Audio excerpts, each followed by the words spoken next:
Yeah. I'm ready. All right, we'll head on in there if you did.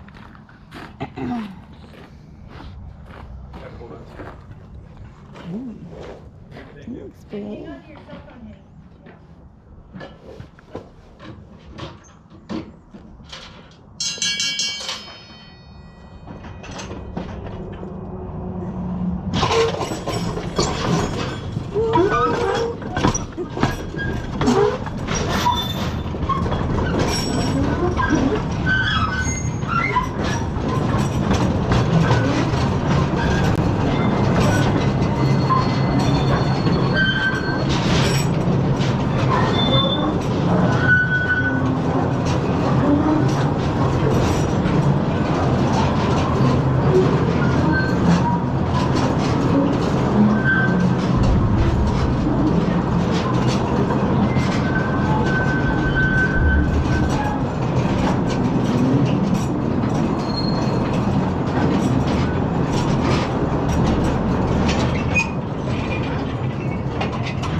I should say, did everybody enjoy the tour? No, guys, again, this is the narrowest and darkest part. We'll spend a few minutes here and just make sure everybody's acclimated, their eyes adjusted, feel comfortable down here. They first started mining copper in this mountain here in Bisbee way back in 1877. But the tunnel we're sitting in right now wasn't driven back in this mountain until the year 1915. Because by 1915, the copper ore bodies were so far back and up in this mountain, they needed a main haulage level to bring the men and equipment, get it back there, and that copper ore back out to the surface. So we're sitting in a haulage tunnel. Do not look around for any prettier copper, silver, or gold just yet, guys. What we're sitting in is very similar to an underground I-10 or Highway 80, believe it or not. With one big exception to that, we're all safer down here than riding on I-10. I can promise every one of you that from the bottom of my heart right there, yeah. We inspect this mine, guys, every day before we bring people in. The mining company does a thorough job once a month. And about every 6 months, twice a year, they'll come along, the mining company will survey the top of this mountain, make sure nothing's moving on us right there. So you are really safe down here, I guarantee you. This place is an actual old underground mine, folks. Nothing, wasn't built for the tour, nothing added for the tours, that's for sure. The little railroad cars you're riding on are called man cars. They're 1920 vintage. That front motor up there is a 1943. The one in the back's a 1926 right there. So you're gonna see a lot of old antique stuff down here today, that's for sure, including your chair guy, by the way. Now, everybody, brothers, everybody doing okay too? The back doing all right? We're doing good. Home, everybody here doing good? Fantastic. Car number 4, you guys here okay? Nobody needs to get out of here as fast as possible? No, Okay. I've been spelunking. There you go, yeah. Okay. You two ladies up front doing all right? Yeah. Okay, big smiles on your faces, that's good right there. Guys, everybody's doing good, so we'll head on. Now, the next time I stop the train, please stay on it. We have one more access door to pass you before we get to our final destination. So in the meantime, just kind of relax, kick back, and enjoy our train ride.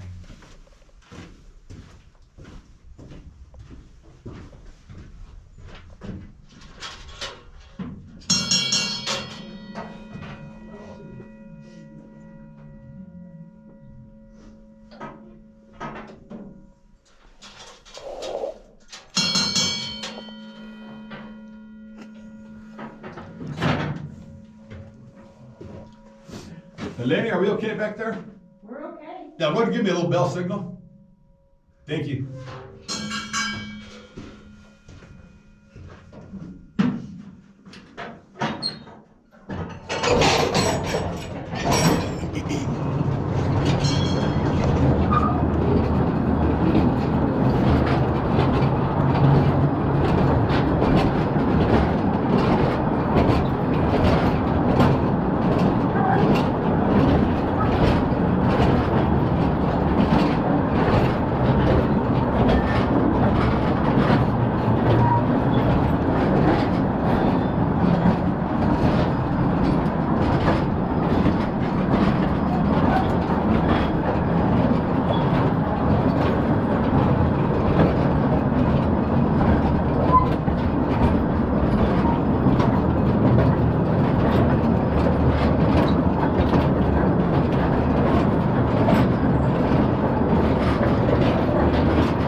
everybody still feeling okay?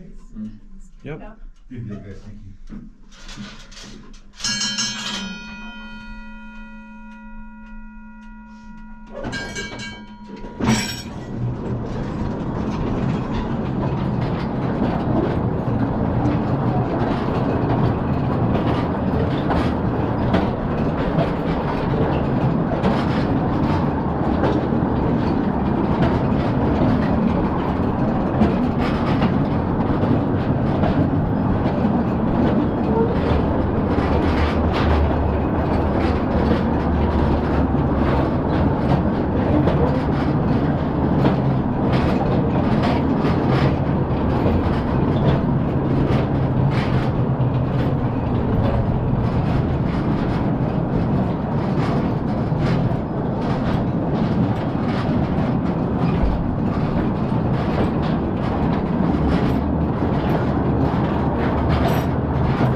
Step off on the left-hand side of the train and follow me back in this direction, please. Got a bit?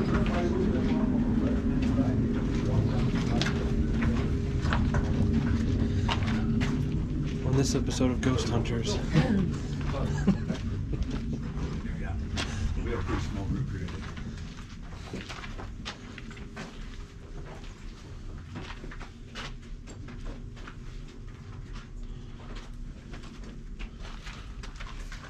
That's an ultimate route I was talking about, it, our safety route in the county there. That's it, right across from the train right there. We couldn't get out. We only had 2 ways in and 2 ways out. The guys would walk down there about 800 feet, climb some steps, and wind up smack dab on the side of Highway 80 right there. That's our ultimate route. So I'm required to show you where it's at right there. Folks, we're not going down there today, so if you would follow me right down here, and please watch your step on the rails. Be very careful right here, your foot.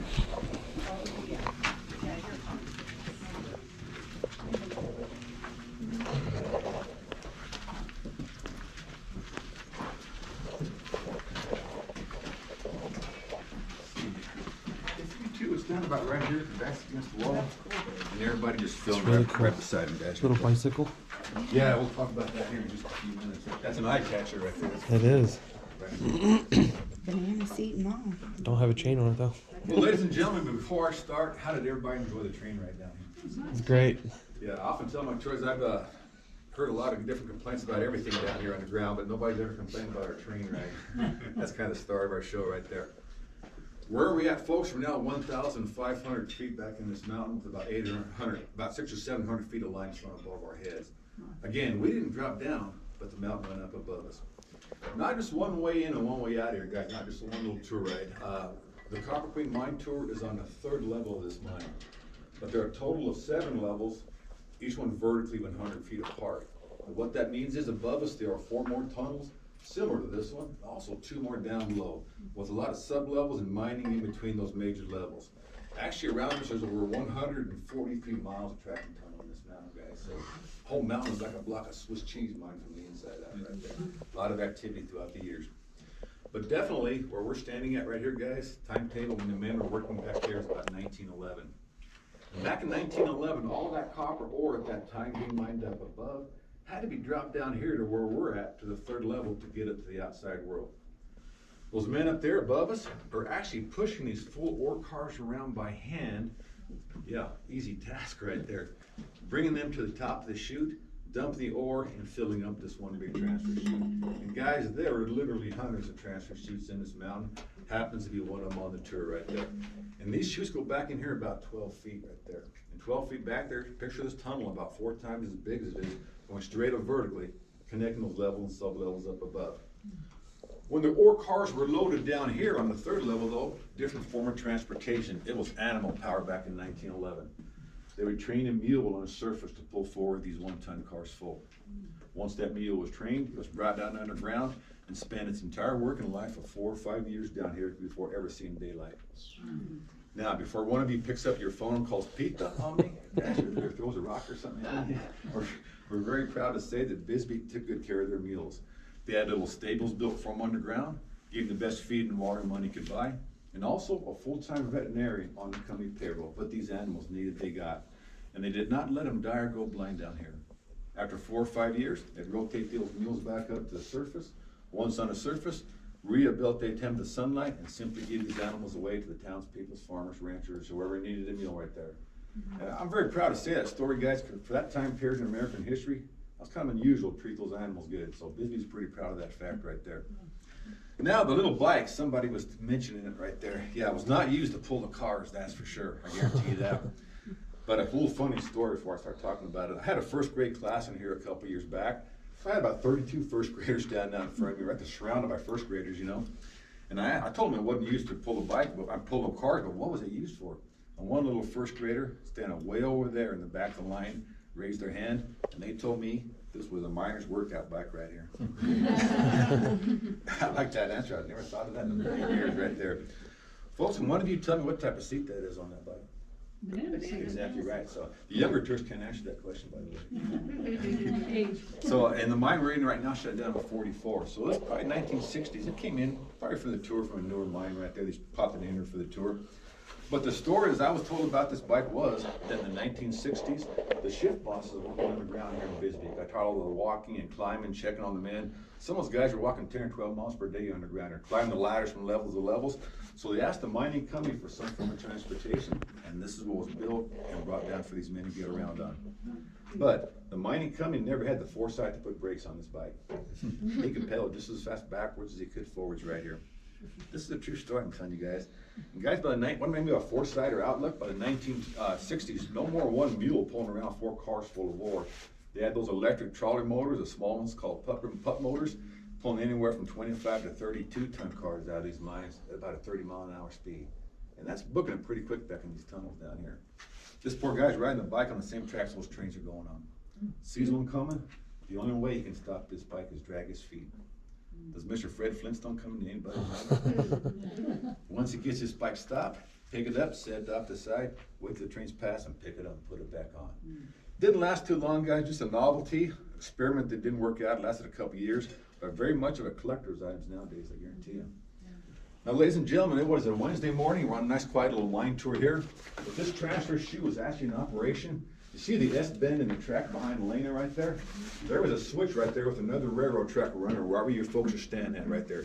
Trains coming and going all day long, swapping out the full cars or the empties. Always a lot of water, rubble, spillage, cleaning, coming out of those chutes right there.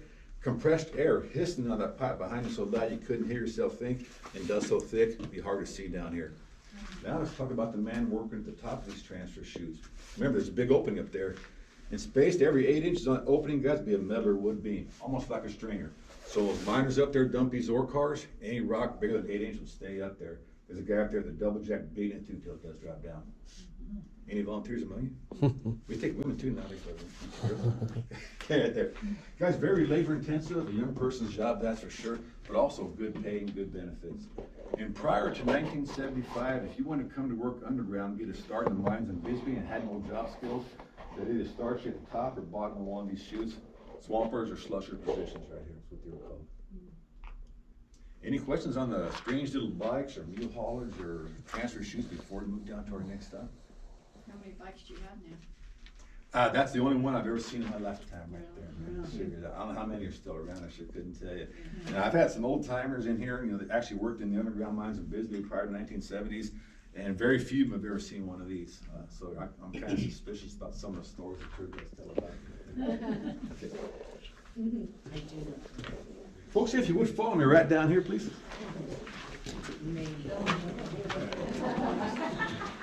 And guys, we've got a low ceiling. Ladies, please watch your heads.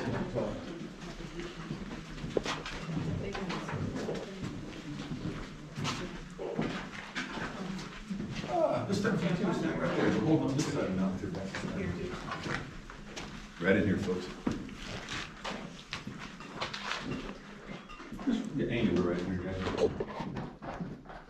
Folks, we learned a little bit about transporting the ore in and outside this mountain.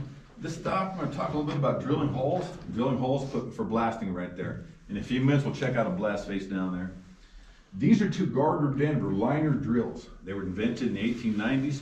They definitely would have been used in this part of the mountain to drill holes for blasting by 1911. How do they work? Would have been an air compressor sitting on the surface, piping compressed air down here. Compressed air enters the drills to these 2 fittings, and once that power air gets inside that drill body, that causes the piston to hammer back and forth inside here. That piston in turn would cause the drill steel to hammer back and forth and rotate, driving it through that limestone wall. By 1911, they're driving anywhere from 25 holes, 7 foot deep right there. I was hired on by Phelps Dodge Mining Company, May 15th, 1981. By the time I was hired on, these drills are long gone out of the picture, and you know what? I'm a pretty happy man about that. Guys, these things are man killers. They weigh about 220 pounds apiece. They are super heavy. Column setup, another 100 pounds. It would take 2 good, strong young men a good 8 hours to go 25 holes, 7 foot deep with these liners. But that's a lot better than what they were doing before with the hammer and chisel days drilling holes, and we'll check that out later on the tour. They were super dusty, but they even had water suppression in the 1890s, but they were still put out a lot of dust, guys. Were they loud? Way above 85 decibels, that's for sure. That's what's required for a human being here, protection right there. And carpal tunnel syndrome, all 3 of the above. But we have to take a step back, guys, here in 2021. back in 1911, these were state of the art, the best the world had to offer, and the man had no problem whatsoever using them right there. Questions on drilling, ladies and gentlemen? I've been out of active mining, retired now for 6 years, and doing these tours. I've learned a lot from doing these tours from you guys, human nature. The one thing I've learned about human nature is that we as human beings are a lot more interested in blowing things up than we are drilling holes. Let's walk down here and take a look at the blast face real quick, guys. Just follow me down here. And again, watch your step. Be very careful on the rails right here, folks. It's a long drink. Just kind of form a radius or a semicircle around me, if you would, please. You guys are fine right there. And some of you folks, if you would, go ahead and fill in this area right in here. We got a pretty small group, so everybody should be able to see and hear what's going on. Guys, mining is an earth-moving business, no doubt about that. To even get down here in the first place to extract the minerals out of the earth, they have to get down there using a lot of high explosives, powder, gunpowder, dynamite, black powder in the early days. But they could not come down here and just drill a bunch of holes anywhere, stick the dynamite in, light the fuse and run and hope for the best. If they actually dynamite or explode or blow this rock up, what's gonna happen? They take a real good chance of collapsing their timber, maybe even bringing some of this mountain down on top of them. So today, we're gonna learn how to implode instead of shooting the rock out, we're gonna learn how they brought the rock in the center. It's really pretty cool and kind of simple too. Out of all of those holes drilled in that blast face, look right in the middle. You see a real tight group of holes right there close together. That's called a 5-hole burn pattern. That's our secret to implosion right there. That miner, working to the very center hole, put maybe 5 or 6 sticks of dynamite in there with a 12-foot fuse hanging out. Your center hole fuse will always be cut shorter than any of the fuse up there. So when lit, this hole detonates first. Guys, real close, right around it, I drilled 4 more holes going back 7 foot also, with absolutely nothing in them. They're empty. And these 4 empty holes, that's a secret to this whole thing about implosion. And this is how that works. Your shortest center fuse is lit, burns into that hole, detonates your blasting cap, which in turn sets off those 5 sticks of TNT back in there. Guys, when they detonate back in there, they take the path of least resistance, they blow right out those 4 empties on each side, all the way back in there. Everybody with me right now? So about the first half second, if you have an 11-inch diameter hole, 7.5 foot back with crushed rock, but you have 5 sticks of TNT back in there, you guys. You got a lot of stored energy. You get that opposite reaction. Takes that crushed rock and slings out, puts in that room back there. Real quick timeout. So what they've done in the first half second is right in the middle of all this energy, all this dynamite that's about to be exploded in this limestone face, they simply created an empty hole right in the middle called a reliever cavity, and that's what they wanted to do. Your next 4 holes ready to be shot or detonated one at a time, burn a circle right around that cut hole. These 4 holes right here. With a thin piece of limestone between them and that cut hole, and thick limestone everywhere on the outside. So when this hole is shot next, again folks, instead of breaking out to 1.5 foot of limestone, it takes the path of least resistance, 1.5 inches, will actually implode into that cut hole all the way back in there. Everybody with me? Yep. It's as simple as that, guys. This hole will be shot next, it'll break down to the cut hole, that'll break across and that'll break up. Next 2 or 3 seconds, they have a 24-inch diameter hole back in there, 7.5 foot deep. The difference is, the rock crams into that empty hole now, instead of shooting out, taking everything out, down. And when that rock crams into that hole, what happens? It creates a gap right out in there. Your next charge will always break into that. So what I'm saying is, your center cavity will continue to expand outwards in all directions. Boom, boom, boom, like that. Boom, boom, boom. The rock from all directions will continue to fall into that ever-expanding center cavity. How cool is that? It's cool. Timing was done by the length they cut their fuses, guys. We'll pretend nothing's detonated yet, and all these fuses are till 12 foot long. The first thing he does to time this blast, he walks again, walking up that center hole, cuts 18, 19 inches off that 12-foot fuse. Again, that'll make it the shortest fuse. When lit, the detonation will start right there. Their timing device from the 1880s, guys, in Bisbee to 1975 was something as simple as a wooden board with a notch cut in it. But don't laugh. Here in 2021, a computer couldn't do it hardly any better. He takes his shortest cut fuse, slides it down that notch, leaves a 1/2 inch sticking out just like that. Now, he could start any one of these 4 to trim the next fuse. It would come out the same. We'll start right here on the right. He takes his next 12-foot fuse, slides it down in there, cuts it off, just a 1/2 inch longer than the one below it. Guys, what he's doing is a no-brainer. Shortest at the bottom, the longest fuse will be at the top. It's simple as that. Continues that circular pattern around his cut hole. Next 12-foot fuse, same thing, guys. Every fuse he puts in on this board from now on will be half inch longer than the one below. It's all he's doing.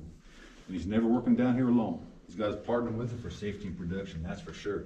And that's open pits, melters, underground, anything, guys. You didn't go alone. That's for safety, that's for sure, especially safety right there. Now, for time's sake, we'll pretend all these fuses are in there, almost like a spiral or pinwheel pattern out in the center. To light these up to 1975, he's gonna pick up what looks like a 4th of July sparkler. Correct name was hot wire igniter, but the slang name, spitter board spitter. Slang for your shooting or spitting your sparks out of your end of your fuse. Your spitter burns about 1,200 degrees, guys, real intense heat. Light it with the master striker like one, then light your shortest fuse first, and each longer fuse after that. Get all your fuses lit, you break your board, let them hang, toss down your spitter, and guess what? Human nature tells us to do that. Hollywood tells us to do that. TV tells us, you got about 6 minutes to walk out of here, guys. We gotta remember, this is real. They weren't trying to hurt their workforce. We want to get them back safe and sound. This is all engineered in, guys.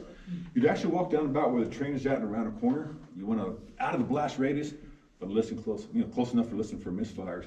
We'll pretend these fuses are hanging here, no board. That first fuse that he lit comes up here and breaks out those forks, shoots that rock out, cut holes created.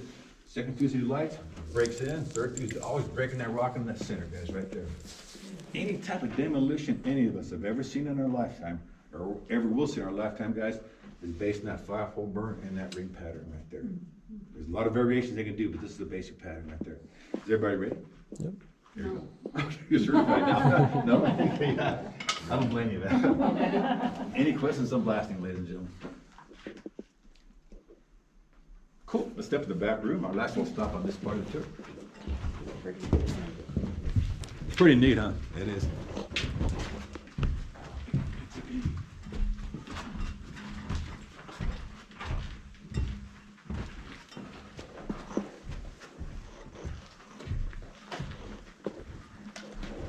Folks, my favorite topic in this stop is what's right above our heads. The timber and the importance timber played and still does play in underground mines.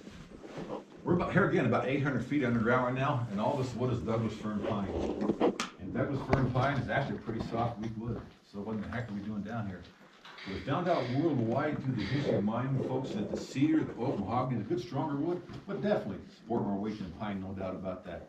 But that was his problem, folks, because it was too rigid. It would take that weight from above and take it and keep taking it until it absolutely couldn't take it anymore. Then without any warning, snap and cave in.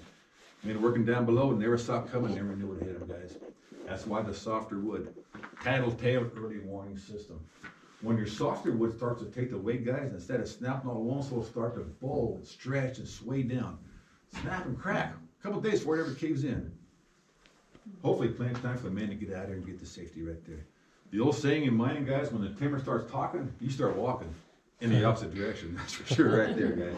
Well, timber is really important even to this day. Now, we have a underground elevator and shaft right here, folks. The shaft is filled in and cemented across for safety, but everything came in and out of a vertical mine on that piece of equipment right there. And the miners called that elevator a cage. You don't have to ask me why right there.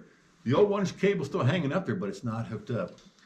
Main thing is, guys, everything came in and out of a vertical mine on this piece of equipment right there, including the mules. How in the world do you get a mule on there? On the surface, they'd throw that mule down, tie its 4 legs together, then they'd wrap it up in canvas or cloth like a mummy, and put a mask over its face so it wouldn't get scared. Bring them down, drag them out, and turn them loose right now. Now, would any one of us want to be the guy that would turn that mule loose once it's down here? I know I wouldn't, that's for sure. I've done a lot of calf roping and branding in my days, guys, and you put that back foot against her 2 legs and untie that calf. If that was a mule, he'd probably kick you through that wall right there. I'm sure they had their little techniques to do that with right there.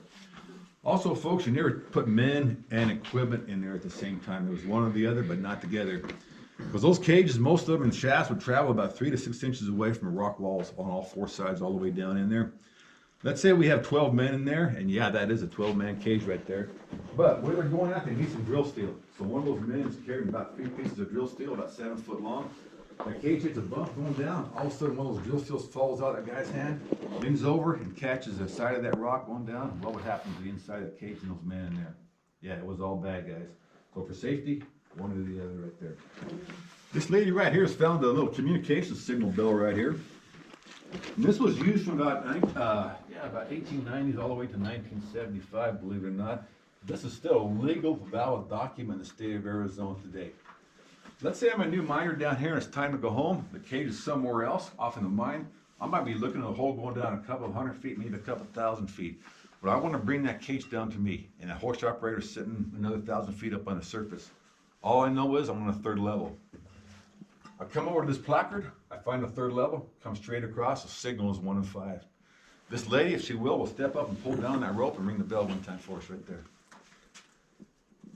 Kind of hard. There you go. There we go. We have some tour guys that can't even do that right there.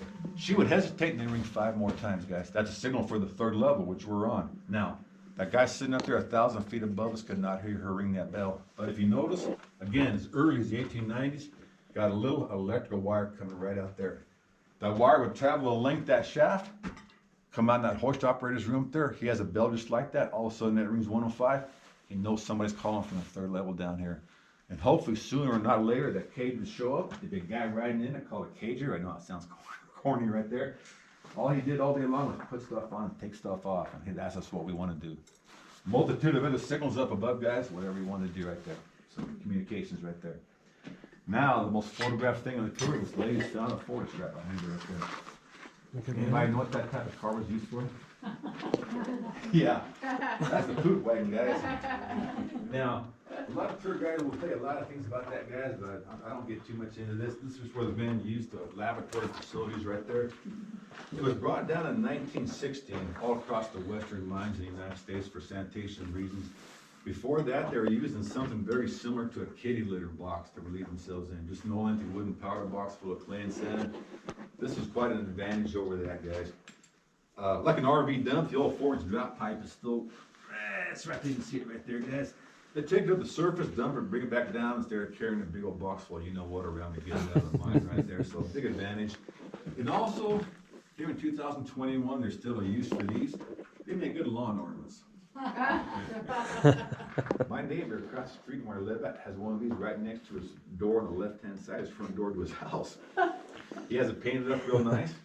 His wife Ginger has potted plants growing out of it. This is a true story again. The paper boy leaves a paper right there every morning for time to read. I'm sure that's per time's request right there. Now, under penalty of death, he told me never to tell anybody how much he paid for it, so I can't. I can't tell you guys this.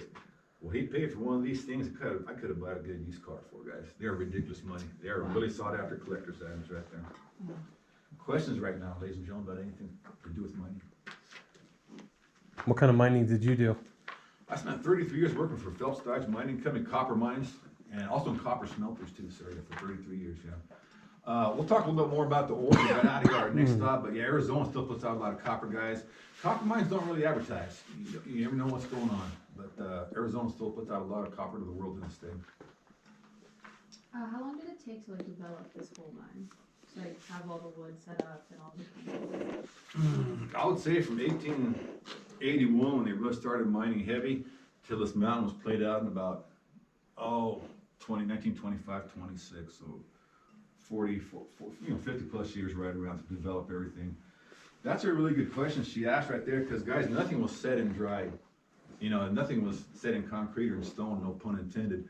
But they might be mining real heavy at this part of the mountain for 3 or 4 years. Then a mile and a half to the east are mining over there, then up and down. So it was constantly evolving. And that's why I was saying it took long to develop this right there. They knew where the ore bodies were by core drilling. They can drill thousands of feet and find the ore bodies. But whenever you find an ore body, guys, you want to try to mine from the bottom up. That way gravity is your friend instead of your enemy. So even if they found an ore body with a tunnel right there up above, guys, they drop a shaft down, do a tunnel, and come up with the winds and mine it from out right there from above. So there's lots of little catacombs in here right there. And guys, in copper mining, gold mining, silver mining, anthracite, not bituminous, but anthracite coal, you always want to hoist your ore from the lowest part of the mine. Instead of a bunch of little ways in and out, you have a designated haulage level, drop it down there, and then hoist it up with your cages right in the shafts right there. Okay. Why did they stop mining here? And this mountain is pretty well played out. They pretty well got everything out of here. In Bisbee, they shut down in 1975. The ore didn't run out, man. It got at such depth, so down there, it was costing too much money to extract it anymore. The deepest copper mine in Bisbee when they shut it down was 3,300 feet straight of vertical drop. And if I get my figures right, they were pumping about 15,000 gallons a minute of water away from those men to keep them working down there. That's pretty scary if you stop and think about it. Pumping a lot of timber down there to support the ground, oxygen so they could breathe. It just wasn't cost effective anymore. Sure wasn't. With the technology at that time. Do we have better technology today to go get that? They probably will someday, but this is a worldwide mining company that still owns this mine, the one I work for. Yeah. And maybe someday, but right now they're elsewhere getting a lot easier copper out. Yeah. Anybody know where Superior, Arizona is? Sure. Little Miami area right in there. They're developing a copper mine right up there. They went down 7,000 feet before they hit the ore body, straight down. But it'll almost be all robotic with their technology. No more little railroad cars or little potties like this. They'll be pumping that stuff out in slurry. The guy up there on the surface with a couple of joysticks and just all robotic almost anymore. You'll always have a couple of sparkies or electricians down there, a couple of mechanics, a couple of belt washers, but most of it will be automated. Sure. Did you ever have issues with the sound in here and vibration in the mountains? Yeah. Would the sound do anything to the mountains? Detonating blast, no. What would happen, they mine out ore bodies in this mountain, man, when you mine them out, they'd backfill them to keep the mountain stable. That'll help out a little bit. As far as earthquakes and things like that, seismic waves can't travel through solid rocks, so it causes a lot more damage on the surface than it does down here. Because it has room to move up there, where it doesn't really down here. Now, you'll see a lot of cracks in this mountain. If you ever, if you drive across a canyon and look at it, or kind of freak you out because we're standing underneath it right now, But it was caused by, here again, sagging, just open spaces, slowly sagging and cracking. It wasn't sound or anything or uplift like that. That's a good question, thank you. Folks, if you would head back to the train, face the opposite direction when you sit down the train, we're right down to our next stop. The major mines, were introduced over the 9th century, about 28 major mines.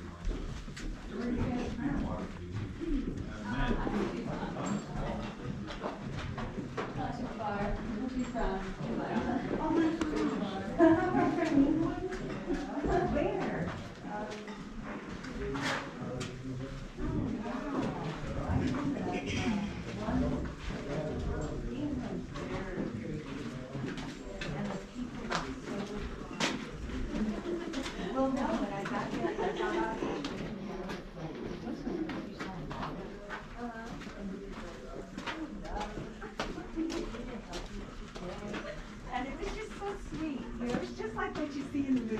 You know, it's really neat. So we'll welcome to America. I've been there for quite a while. Good. Well, sorry you're going through all the heck we are. So I was going to say hell, but then I thought no, better not. Yeah. Yeah, it is, it's the other direction. Amazing. So you're from here. And are you guys always?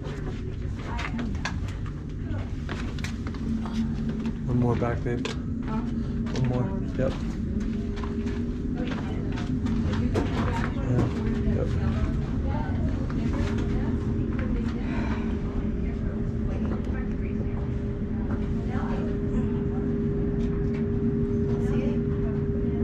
Yeah, it says train stops here. Tour guides only past this point, no exceptions.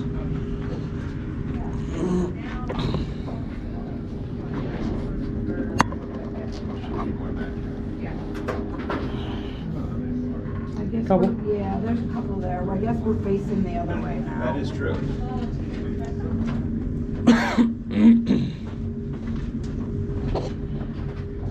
Alright, we're bringing up the rear.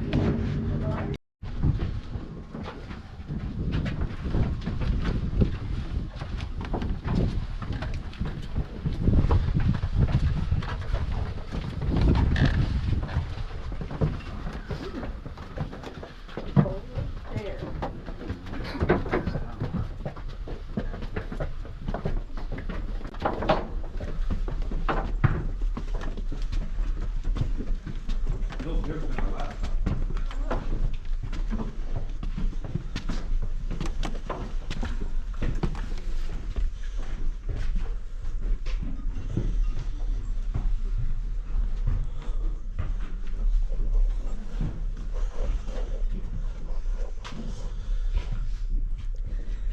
If I get their stair climb workout done. A little workout. Yeah. Guys, this area we're standing in is where the ore body was and has been mined out. Many of these areas in this mountain, and this is a small one, most of them are a lot larger than this. And again, most of them are backfilled after mining to keep the mountain stable so they can continue to mine. This is called a stope, unusual word, S-T-O-P-E. In mining language, that means an area that's being mined or one that's mined out. Guys, when they were mining here at the first, this is 1880 stuff. It came from the back 1911, now it's 1880s, guys. And in 1880, that tunnel where we just came from didn't exist. That was about 35 years in the future. Having said that, guys, if everybody would, look back up behind that wooden structure where I'm circling my lads. You'll see a tunnel heading off. Guys, that's your original discovery shaft, back in this area right here. Back in 1877, prospectors out here in Bisbee found a little bit of that pretty green copper outcropping on the surface. Started drilling and blasting, chasing a little threadlet or lens of copper ore down until they stopped right here. They stopped here because that little threadlet of copper ore blossomed or bloomed out to a full-blown copper ore body. So what you're looking at, guys, is about 98% man-made. It was definitely good enough to come in and mine copper, that's for sure. But after discovery of this ore body, they did not use that tunnel anymore. They did leave it open for ventilation and for safety reasons, which was a smart thing to do. But now, let's check out my ex-partner standing over there. Oh, jeez. That's the boss's favorite employee, guys. He's always at work, never talks back.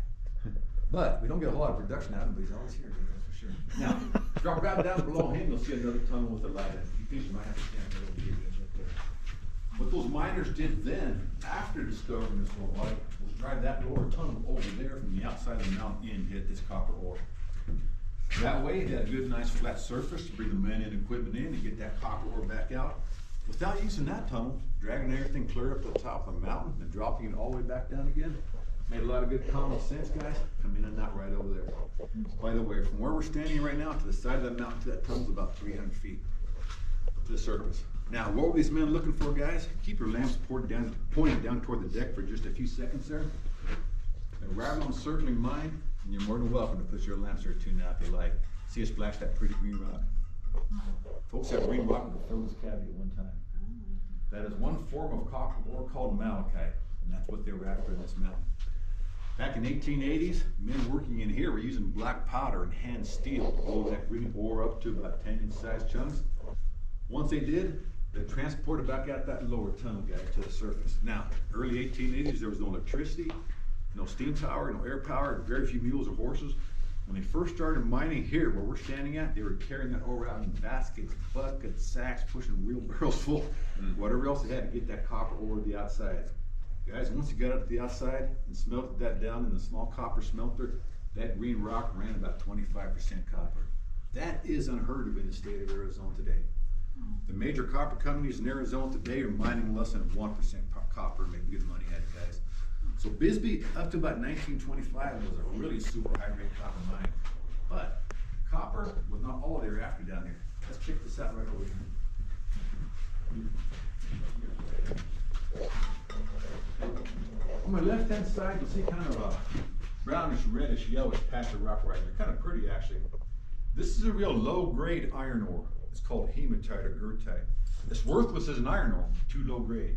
But this type of rock right here, folks, is where they found the gold in this mountain. Sure don't look like it, does it? And no big nuggets, chunks, or flakes of gold, nothing like that. But more often than not, this rock will be shot through with tiny, microscopic flecks of gold. It didn't take them very long to figure out mining here, folks, that every 2,000 pounds or ton of this rock they took out equaled out to about a 16th ounce gold. You start multiplying that by thousands and thousands of tons produced, you got yourself a darn good secondary product, guys, that's for sure. Real quick little history on Bisbee mining, guys. We came from the Atlantic claim in the back, now we're standing part of the original Copper Queen. The Copper Queen was one of 29 major mines that operated on and off here in Bisbee for a roughly 97-year history of mining. In those 97 years, in this little 2-mile or 3-mile area in this Nowhere mountain range down here in southern Arizona, they took out over 8 billion tons of copper. Next number I like a lot better though, 2.6 million ounces of gold. And that's a lot of gold for any one point in the world to stay. The third number I love, 102 million ounces of silver. And guys, that's far more silver than our sister city of Tombstone ever put out. Now granted, now Tombstone's more famous than Bisbee. Why? Because they had the gunfight at the OK Crown, we didn't. But we sure outproduced them in silver, we're very proud of that fact right there. Also, the lesser ores, the lead and the zinc came from Bisbee. And the lead and zinc were mined mainly during the 2 world wars for the war effort right there. And have any of you heard of an odd little mineral called manganese? Most people have, it's surprising right there. Manganese came out of the Bisbee mines too, guys. Manganese is used to strengthen steel. It's just a steel strengthener. If they want their steel stronger, they'll add a little manganese to that back in Pittsburgh when they make it right there. Guys, men working here in the 1880s had very limited resources, to say the least. In 1880, the railroad was about 9 years away from even getting to Bisbee. So all their food stuff, their clothing, necessities of life, mining equipment was being brought into Bisbee on mule pack trains and horse-drawn wagons. In order to drill a hole here for blasting in 1880, guys, let me show you, give you a little demonstration. Nothing like we saw down there in 1911. In 1880, this was that miner's first real steel. Nothing more than a 12-inch steel chisel with a little bit better tip on the end called a starter steel or a bull steel. The miner would place that on the face of that limestone or copper ore, whatever they're getting ready to drill, pick up anywhere from a 2.5 to 4 pound hammer, start driving that steel back in there, making a good hole for that powder charge.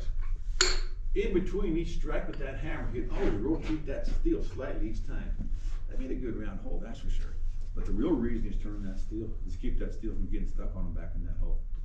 And folks, I've seen photographs of some of those early drillers in museums and stuff. Some of those men would take their hammer about 1 inch up from the bottom. They're gonna cut a notch in that wood all the way around, about a 1/4 inch deep. Once they had that notch cut, they get them a thin leather strap. Soak that strap in water, it's really soaking in there right there. So when they tie that wet leather in that notch, it dries out and shrinks and gets a real tight fit in there. With the rest of that strap, they make a harness around the back of their wrist. So, after every strike with that hammer, on the backstroke, they can momentarily open that hand, relax those muscles. The harness keeps that hammer in their hand. At the end of that backstroke, grab it, relax and grab it. Some of those men were officially timed to going 80 beats per minute for 15 minutes, guys. Just think about that. That is something else. I would not want to arm wrestle one. You'd be losing, man. That's amazing. They drive the starter steel back in there about 10 or 11 inches where you can still pull it out. Then to deepen this hole, they'd pick up more lengths of longer steel. These were called changes. And each change was a little longer than the last until they reached a 3-foot mark. And back in the early days of blasting, guys, hand drilling, about 4 or 5 holes, 3 feet deep was all they did before they blasted. But now when it got to longer lengths of steel, it was no longer a one-man job to drill this hole. It became a team-man operation. You've seen this done before, right? Probably, yeah. One man would stand off the side and hold that steel and rotate it. His partner grabs a big boy. Anywhere from 8 to 16 pound double jack, stands back in there and drives that into that rock. Now, were there trust issues involved between these two gentlemen? You better believe it. There were. Yeah, there. But it's my understanding the way they keep their fingers safe was this. Let's say me and my partner come down here the first day to drill some holes. I'm the guy holding steel and turning it while he's swinging that hammer. About an hour later, we switch positions. He's holding that steel and I'm the guy swinging the hammer. We rotate through the day like that. We both had really good memories of what happened in the last hour, guys. Made honest amount both of us down here real quick. Guys, up to 1910, men working on the ground, working 10-hour shifts down here, 6 days a week. They got every Sunday off. For the pay, getting a whopping 35 cents an hour. Bless you. Seemed like nothing nowadays, guys, but back in 1910, that was pretty good money. 1910, you walk up Main Street, Bisbee, go in the bakery, get your big old fresh baked loaf of bread, maybe a penny or two. Walk into a bar or restaurant in town, sit down, get your good steak dinner, a couple of baked potatoes, pitch of beer, shot on the side, 10, 12 cents. So for a 10-hour day, at $3.50 a day that man was making was a lot better wages than you find working on the surface in Arizona at that time, that's for sure. Mining jobs are sought after then, guys, still here in 2021. Big difference between now and then, technology-wise, guys, a lot less labor intensive than actually nowadays, that's for sure. Questions, folks? Yeah, when they were doing that 2-man thing back in Double the day. jacking, yes, ma'am. Yeah, what was their light source? Up to about 1915, candlelight. They were issued 3 candles a day to work on the ground here in Bisbee. Now, did they have to pay for that themselves? The company bought the candles. You had to get you had to buy your own candle holder, but the company paid for the candles themselves. They sure did. I know if it was me, I've thought about that too. I have a couple candles stashed somewhere down here just in case they went bad, you know. So I'd have more than 3 with me. I guarantee you that. We saw an iron ore mine up in Minnesota, and they had to pay for their own candles. Different districts and different mines, yeah. I'm sure some of them did and some of them didn't. Phelps Dodge Mining Company that really basically operated this place from the start till right now, was a really good company to work for. And if you didn't know, you sold at the company store here. They had a company store here, but they didn't pay you in script. You didn't have to shop there. They had competition. They had other grocery stores in town. I worked for 33 years. It was a great company to work for. But you get back to, Kentucky and Pittsburgh and Pennsylvania and different places like that, different story, yes ma'am, yeah. Is there any critters down here? They migrate through here. The bats come down here once in a while. They'll be here in October and they'll be here in March. They come up from South America, they use this as a holiday inn. They'll stop here, they'll eat, rest, and sleep up, Then they'll fly to wherever they fly, the northern hemisphere of the world, and then every October, same thing, reverse. But nothing really lives in this mine. We have a couple ringtail cats that keep the cricket population down, but they migrate in and out here too. Y'all know what a ringtail cat is? They're beautiful, man. They're about the size of a cat, but they have a real long tail. A little smaller than a cat, have a real long tail, and a face more like a fox, and real big luminous eyes like that. And they're called the miner's cat. Back in the day, from what I understand, 1880s, they used to trap those things and bring them in the mines on purpose to keep down anything that crawled in here. So. And we don't have them here, but in the back you can see a little footprint. They'll dig down the bottom of the tunnels and make a little well and drink water out of it. You can't even see that. There it is. What's that sound we're hearing? We have the air ventilation. It's in that